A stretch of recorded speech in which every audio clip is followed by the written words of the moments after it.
Olá, seja bem-vindo, seja bem-vinda aqui a mais um episódio do podcast Amazônia Empreendedora. Toda semana a gente está aqui trazendo pessoas, cases interessantes de negócios, de economia, empreendedorismo, inovação, tecnologia, para mostrar para o restante do Brasil as iniciativas e os negócios que estão acontecendo aqui na Amazônia. Nós estamos aqui no Jornal do Comércio, na sede do jornal, e essa parceria visa justamente fazer uma divulgação nacional das coisas que acontecem principalmente aqui em Manaus, onde nós estamos situados. E hoje eu estou trazendo uma pessoa, um grande empreendedor, um grande empresário, que é o Marcelo de Gregório, que é formado em administração de empresas, com capacitação em gestão portuária, e ele é diretor da Superterminais. Do Superterminais aqui, uma empresa muito grande, e hoje ele vai contar um pouco do negócio dele, a quantidade de funcionários, o que eles estão fazendo. Eles acabaram de ganhar um selo muito interessante, um reconhecimento muito importante na área ambiental, e a gente vai conversar aqui então com o Marcelo. Marcelo, seja bem-vindo, muito obrigada pela sua participação aqui no podcast. Me conta tudo. Seja bem-vindo. Muito obrigado. Marcelo, você, a gente estava conversando antes que você é de São Paulo, mas já está aqui muitos anos. Conta um pouco como é que você chegou aqui em Manaus.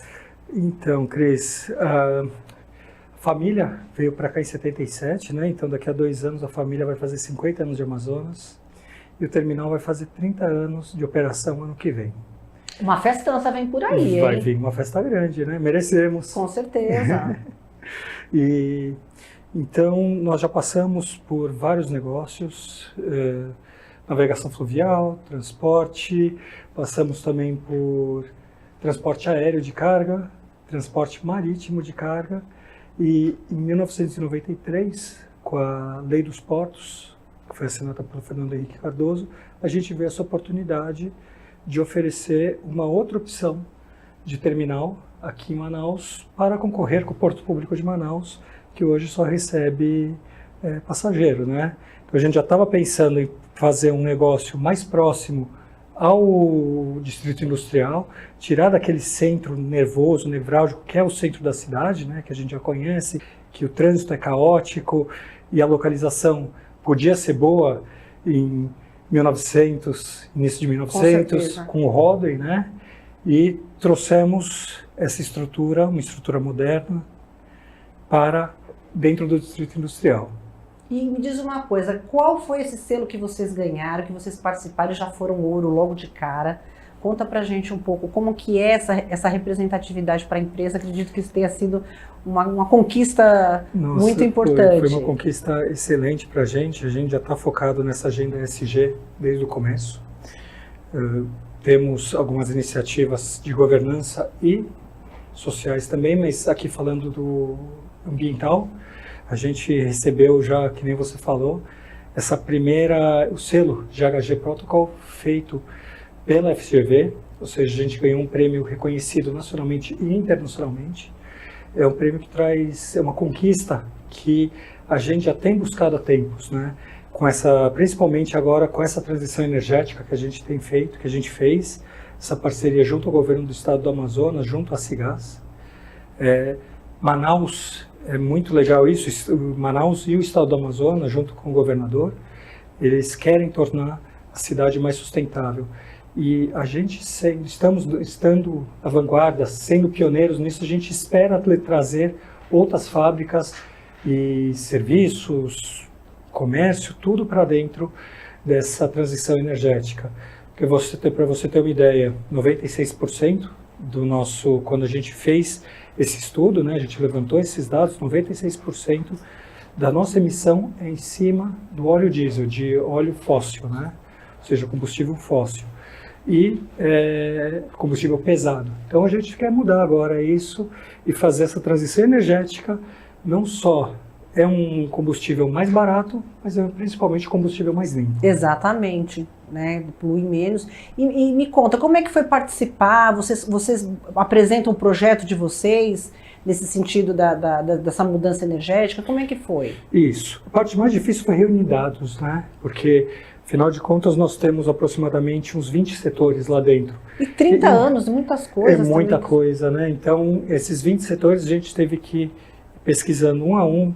Então a gente tem setor de pier, onde os navios estão atracados, onde passa muito caminhão, o setor de pátio, que é onde tem os caminhões e as empilhadeiras pesadas.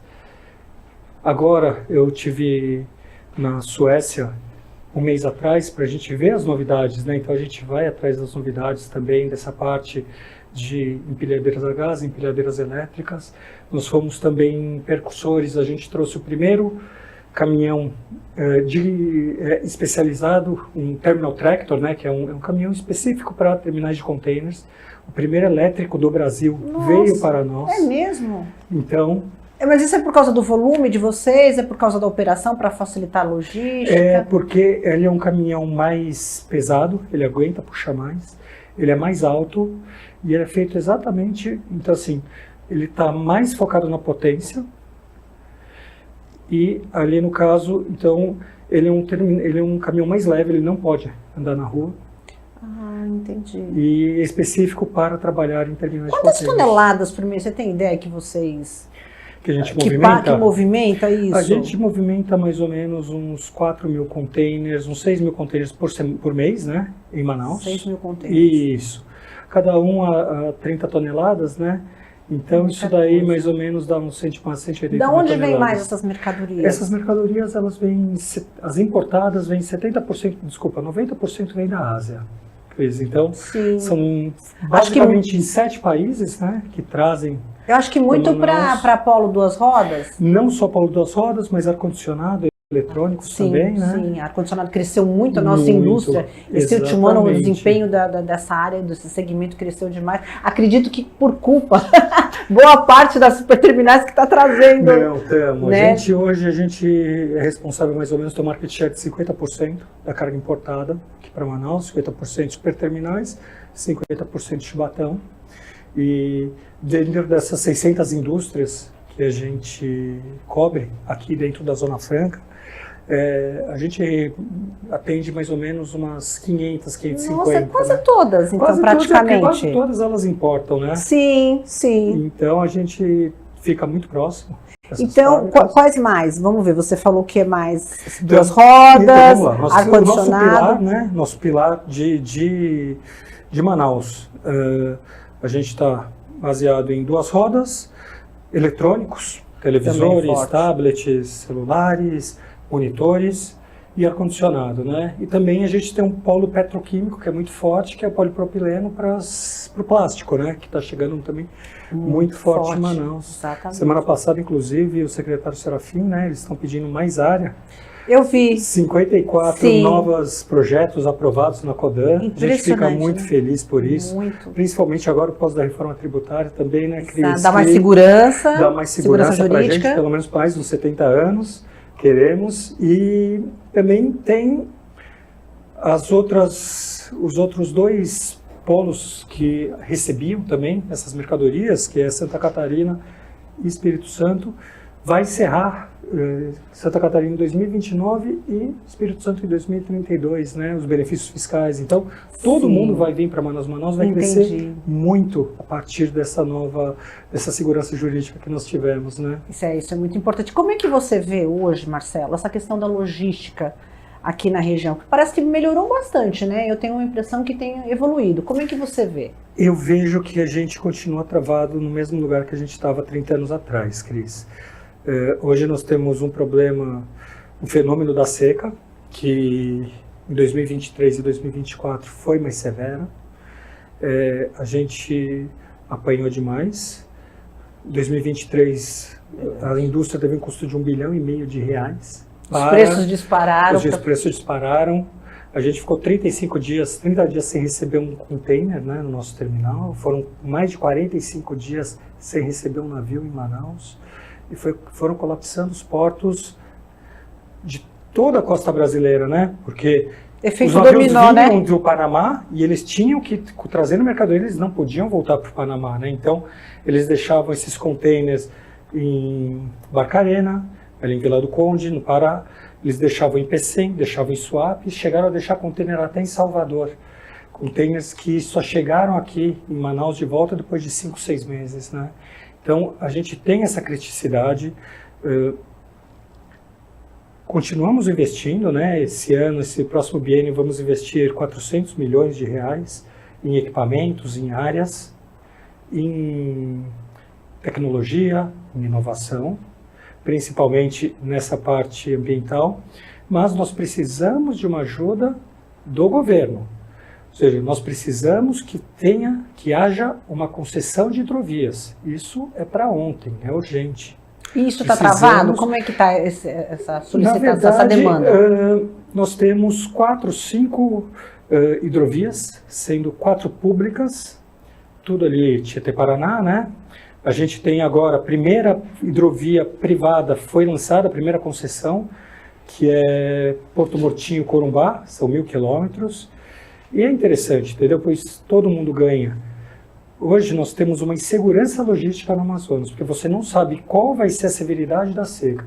Por isso você não consegue planejar sua produção, você não consegue... Então, você no caso, por exemplo, muitas indústrias esse ano, com medo da seca, anteciparam os estoques, ou seja, você fica com mercadoria armazenada, o seu capital de giro fica comprometido e você não consegue planejar. Então, agora, assim, isso é a parte mais urgente que nós precisamos trabalhar. Porque os terminais em Manaus, eles estão prontos para receber navios cada vez maiores. Mas a gente precisa que os navios cheguem a Manaus. Que eles passem esses 2 gargalos, que é Foz do Madeira e Tabocal. E como que, tendo essa questão meioambiental, né, do meio ambiente, junto, como é que isso pode ser resolvido no seu ponto de vista? Essa parte precisa fazer um estudo profundo. Nós não temos isso ainda. Nós não temos isso. Mas é uma coisa meio, né, impressionante, né? Porque se a gente depende, né, das estradas de rios, né, de águas, exatamente, e a gente tem 600 indústrias. Me parece um pouco lógico, apesar de não ser totalmente da área, mas a gente só consegue... Todos enxergam o rio como um obstáculo, né? E não como a infraestrutura que nós necessitamos. Exato, e que faz parte da nossa realidade. Você não pode fugir disso, né? 95%, Cris, das mercadorias que chegam no Brasil chegam por via marítima, né? 5 mercadorias importadas, tá? 5%, você tem 2% mais ou menos, 2 a 3% de aéreo e 2 a 3% rodoviário, que vem normalmente de Argentina, Chile, Paraguai, Uruguai, exatamente, que faz fronteira com a gente. Mas 95% é marítimo. E aqui em Manaus é a mesma coisa. Quando eu falo marítimo, eu falo marítimo fluvial, claro, né? Que precisa dos rios. E não só as mercadorias, mas os rios são as nossas estradas, né? Exatamente. E a gente tem que parar com esse olhar míope que a gente olha, que toda seca é uma crise, né? Porque seca a gente tem todo ano, maior ou menor. Se for mais severa, se for menos severa, os navios ainda assim vêm com uma ocupação menor, vem com uma ocupação de 70%, 80%, depende. Se for mais crítico, 50%. Eles têm que vir com menos mercadoria para poder passar pelo rio. Exatamente, para ter o calado, para conseguir atravessar essas partes, esses gargalos que nós temos nos rios. E isso é custo, né? É tempo, é custo. Custo alto, que eu te falei, 2023 foi 1,5 bilhão.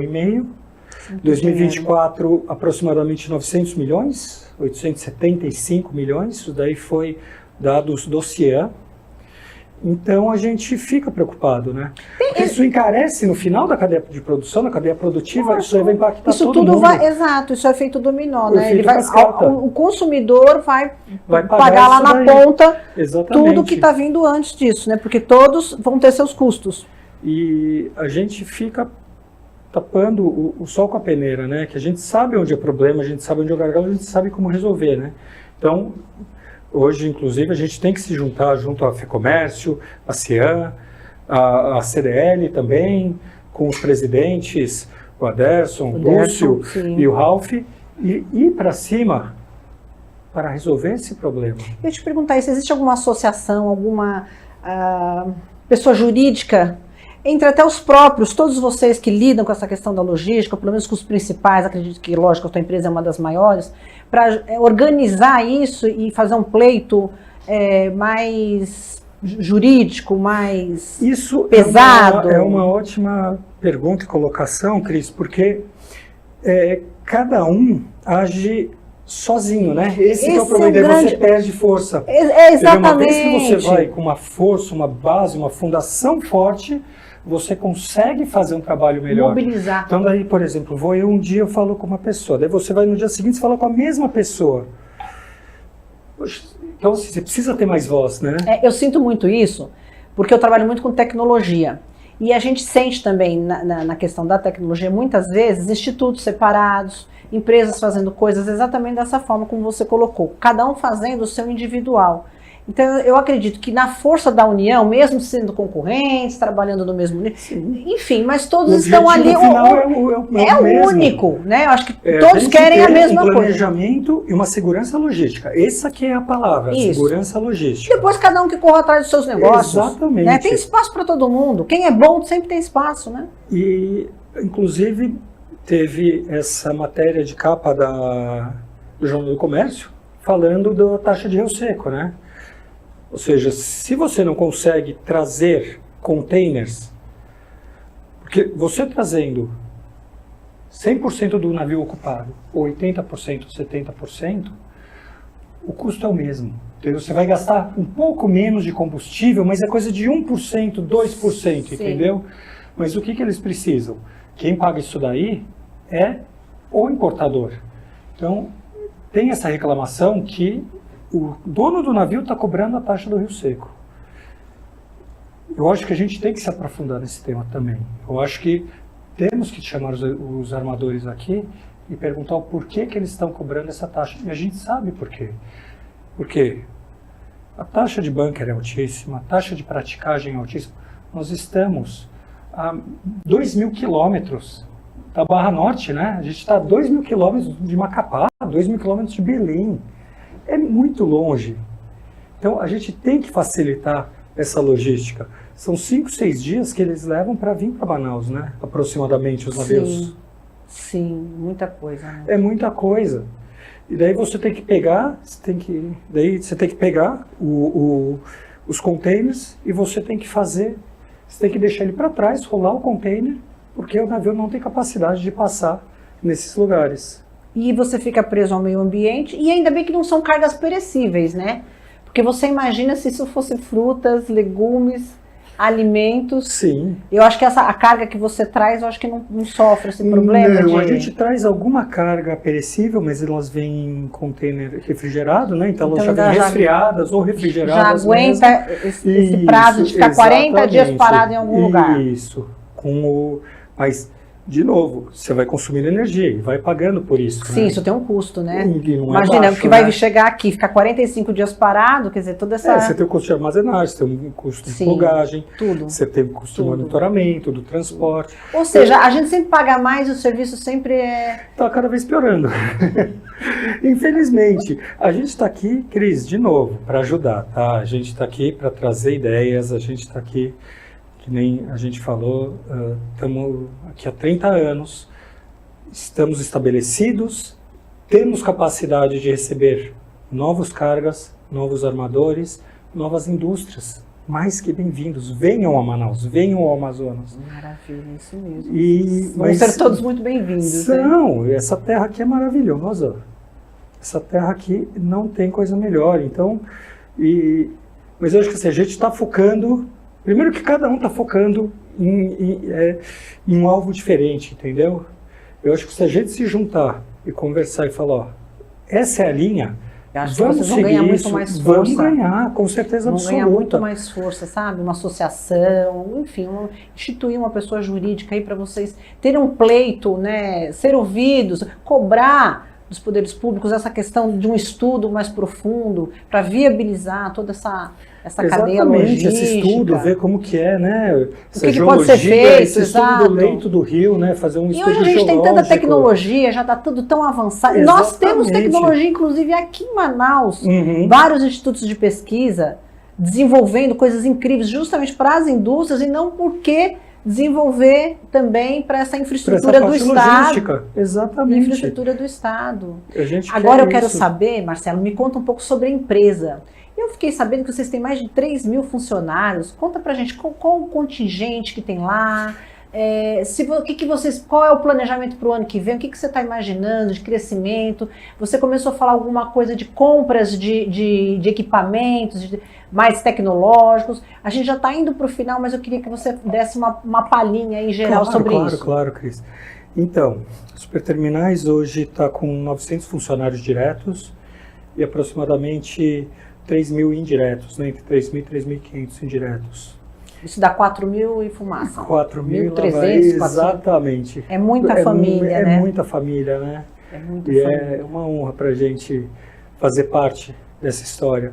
E em relação aos investimentos, ano que vem a gente vai fazer esse biênio 2025-2026, a gente está fazendo investimentos de aproximadamente uns 500 milhões de reais, né? Meio bilhão, já esperando um volume que está vindo, né? Normalmente.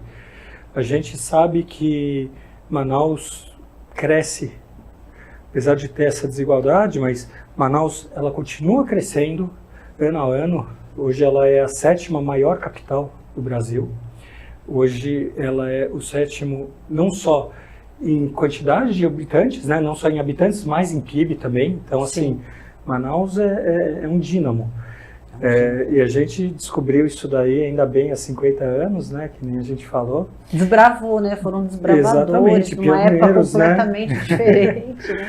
Então, daí para o ano que vem, estamos trazendo mais 3 guindastes 100% elétricos.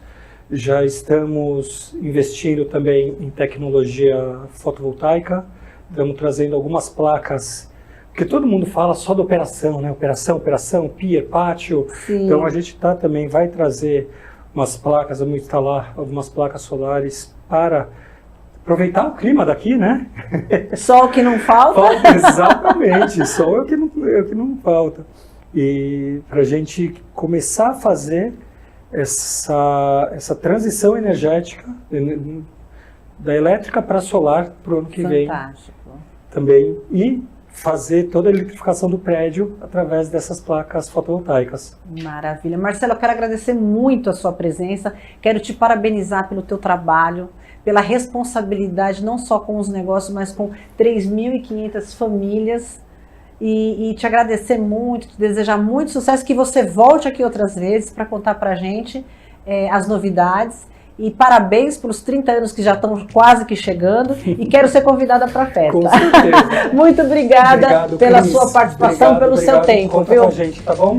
Gente, olha, fantástico, foi um aprendizado para mim hoje aqui com o Marcelo. Marcelo, muito obrigado pela sua participação. A gente vai ficando por aqui, mas semana que vem tem mais, a gente volta. Até lá.